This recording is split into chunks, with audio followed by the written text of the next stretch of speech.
The USS Iowa, BB-61, was the lead ship of her class and the last of any United States battleships to serve in World War II. She was known to have carried many world leaders across the great waters of the world, including President Franklin D. Roosevelt, who had his own bathtub installed on the ship. Over 20,637 men served on the ship over its time of active duty. Cal Wise was a fire control technician on the Iowa during the Korean War. I served about a year aboard the Iowa during commissioning and service in Asia and back to the States, about a year.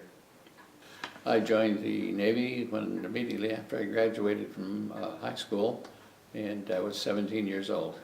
The Iowa's main firepower came from their first battery, which consisted of 9 16-inch 50 caliber Mark 7 guns, which could fire 2,700-pound shells about 23 miles. The second battery held 20 5-inch 38 caliber guns and twin mounts that could take down targets almost 14 miles away. To protect Allied aircraft carriers from potential airstrikes, the Iowa was equipped with a multitude of Oerlikon 20mm and Bofors 40mm anti-aircraft guns in quad 40 mounts. My duties on shipboard were primarily maintenance of the fire control system for the anti-aircraft battery. And during battle conditions, I was a rangefinder operator and the gun director. In the Second World War, the USS Iowa was directed to counter threats all over the world. The ship supported airstrikes against the Japanese throughout the war. On February 21, 1944, the Iowa and her sister ship, the New Jersey, sank a Japanese ship called the Katori after an anti-shipping sweep to sink ships trying to escape to the north. On the 27th of August in 1945, she assisted in strikes on the Japanese home islands by bombing Morioran and Hokkaido.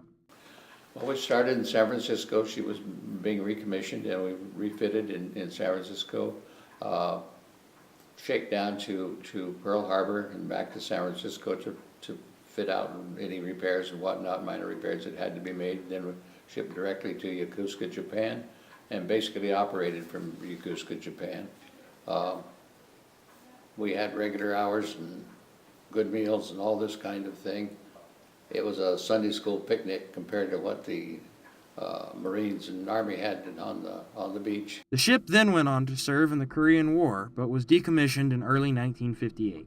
The primary mission was shore bombardment, whatever targets we could find that were within range, anything that was, say, 15 miles off the coast. We had a range of about 20 miles plus, and so we could be far enough offshore that we weren't worried about any small fire and return and that kind of thing. So primarily patrolling the shore. Upon Ronald Reagan's effort to create a 600-ship Navy, the Iowa was reactivated and moved to Avondale Shipyard, located in New Orleans.